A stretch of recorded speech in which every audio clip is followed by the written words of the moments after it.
Hello friends, आपका स्वागत है हमारे चैनल मनोभावन संगीत और ज्ञान गंगा में। इसके ज्ञान गंगा सेक्शन में हम आपको लेके चल रहे हैं एक बहुत लंबी भारत भ्रमण तीर्थ यात्रा पर। और दोस्तों, हमारा परिचय, मैं रवीश कुमार गौड़, भारतीय वायुसेना से retired senior non commission officer, और साथ में है मेरी वाइफ सर्वेश।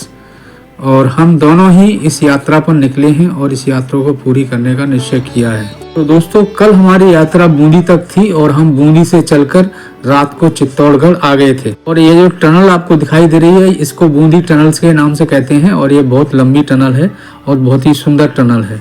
और बूंदी टनल का बहुत ही सुंदर दृश्य जैसा आप देख रहे हैं फ्रेंड्स, यह टनल लगभग 1 किलोमीटर लंबी है, काफी लंबी टनल है। और टनल के अंदर का बहुत ही अद्भुत नजारा आपको दिखाई देगा। फ्रेंड्स, यह यात्रा बहुत लंबी है, जो कि दिल्ली से चलकर ग्वालियर, झांसी, बागेश्वर धाम, खजुराहो, छतरपुर से विदिशा, से सांची, उज्जैन, महाकाल, ओंकारेश्वर और भोजपुर और इंदौर होते हुए उसके बाद वडोदरा, राजकोट और लास्ट में उज्जैन तक द्वारका, भेंट द्वारका, नागेश्वर होते हुए रास्ता, वहां से फिर सोमनाथ, दीव, दमन, नगर हवेली, भावनगर और भावनगर से सूरत बाई शिप, मुंबई, पूना, सतारा, महाबलेश्वर, कोल्हापुर, गोवा होते हुए बेलगावी, मुंडलेश्वर कर्नाटका से अंदर से होते हुए, फिर मुर्देश्वर भी कर्नाटका का पार्ट है, और मैंगलोर, कोझिकोड होते हुए कन्याकुमारी और वहां से वापसी,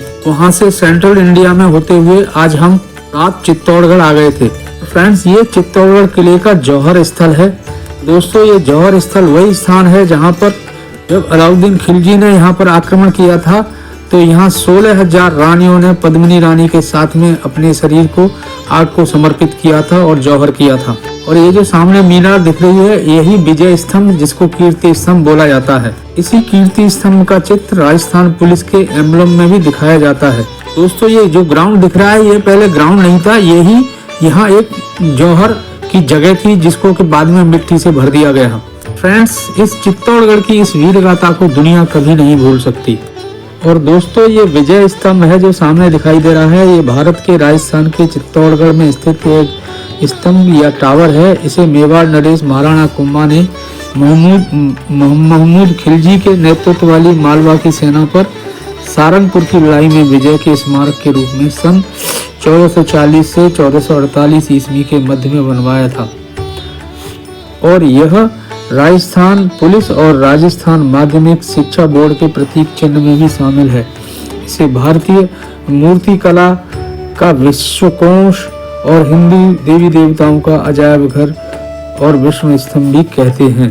और दोस्तों, अब हम आपको लेकर के चलेंगे मीराबाई मंदिर के लिए, ताकि हम जानते हैं मीराबाई का नाम हमारे इतिहास में हमेशा अमर रहेगा। दोस्तों, ये चित्तौड़गढ़ किला बहुत ऊंचाई पर बना हुआ है। अक्सर कर किले ऊंचे ही बने होते हैं, लेकिन ये किला बहुत ऊंचाई पर है। काफी रोड की चढ़ाई है। आप जब गाड़ी से चढ़ेंगे तो आपको इस बात का एहसास होगा। एक तो चढ़ाई और साथ ही रोड भी सकरे रोड होते हैं, तो बड़ा सावधानी से गाड़ी को चलाना होता है। और दोस्तों, ये हमारी वीडियो आपको कैसी लग रही है, इन वीडियो को अवश्य शेयर और लाइक करें और हमें कमेंट्स में लिखें। और दोस्तों, ये जो आपको दरवाजा दिखाई दे रहा है, इसे हनुमान पोल दरवाजा कहते हैं। दोस्तों, इन सारे किले को आप जो है अपनी गाड़ी से अंदर जा के घूम सकते हो, लेकिन रास्ते बहुत ही चढ़ाईदार और सकरे रास्ते हैं, तो गाड़ी चलाने में काफी सावधानी बरतनी पड़ती है। और अब ये जो दरवाजा आया है, इसको भैरव पोल दरवाजा बोलते हैं। इस तरह से चित्तौड़गढ़ किले के अंदर कुल 7 दरवाजे हैं। दोस्तों, ये चित्तौड़गढ़ का किला पूरे भारत का ही नहीं, पूरा एशिया में सबसे बड़ा किला है, जिसके अंदर 113 मंदिर और 84 पानी के जलाशय हैं, कुंड जिनको बोलते हैं। और दोस्तों, चित्तौड़गढ़ का किला इसकी बनावट और इसकी सांस्कृतिक विरासत और इसकी रख रखाव की वजह से सारी दुनिया में माना जाता है। और यह किला अपने ऐतिहासिक पहलू की वजह से पूरे विश्व में प्रसिद्ध है। इस किले के बारे में एक कहावत है, जिसको कहते हैं कि गढ़ तो चित्तौड़गढ़ और बाकी सब गढ़ैया। इस तरीके के विवरण इसके बारे में मिलते हैं। और दोस्तों, अब हम मीराबाई के मंदिर परिसर में पहुंच चुके हैं। फ्रेंड्स, ये उन्हीं का मंदिर है। मीराबाई जो एक राजपूत राजकुमारी थी, इस आकर्षक मंदिर का निर्माण राजपूत राजा महाराणा कुंभा ने अपने शासन के दौरान करवाया था, जो इसे ऐतिहासिक और धार्मिक आकर्षण दोनों बनाता है। दोस्तों, जो कोई इस पूजा स्थल में प्रवेश करता है उसे असीम शांति और खुशी का एहसास होता है। मंदिर का दिव्य वातावरण अवर्णनीय है, लेकिन यहाँ प्रार्थना करने वाले हर व्यक्ति की आत्मा को छू जाता है। फ्रेंड्स, ये वही स्थान है जहाँ मीराबाई ने अपने स्वयं को भगवान कृष्ण की एक उत्साही भक्त के रूप में रहने के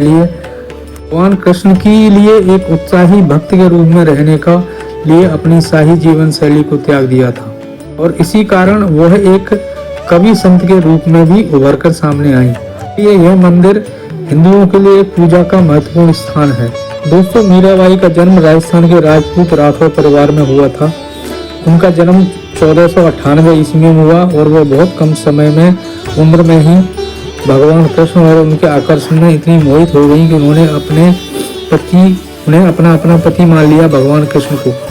जब वे बड़ी हुई तो उन्होंने माता पिता से उनकी इच्छा के विरुद्ध उनका विवाह मेवाड़ के राजकुमार भोजराज से करवा दिया गया, जो कि राजा भोजराज कुछ समय बाद मुस्लिमों से लड़ाई में मारे गए और उनके पति के साथ उनके ससुर भी लड़ाई में मारे गए। इन्हीं कारणों से उनके परिवार वालों ने उन्हें कई बार मारने की कोशिश की, लेकिन कृष्ण भगवान की भक्ति के चमत्कार के कारण उन्हें कोई कुछ नहीं कर सका। के बाद उन्होंने अपना राजकुमारी का खिताब त्याग कर ऋषियों का जीवन जीने के लिए भगवान कृष्ण की स्तुति करने के लिए अपनी सारी ऊर्जा समर्पित कर दी। फ्रेंड्स, ये जो सामने देख रहे हैं ये समाधि स्थल है। तो फ्रेंड्स, हमारी ये वीडियो आपको कैसी लग रही है? हमारे चैनल को सब्सक्राइब करें और वीडियो को शेयर और लाइक करें, और मुझे पूरी आशा है कि आपको वास्तविक यात्रा का एहसास हो रहा होगा। धन्यवाद।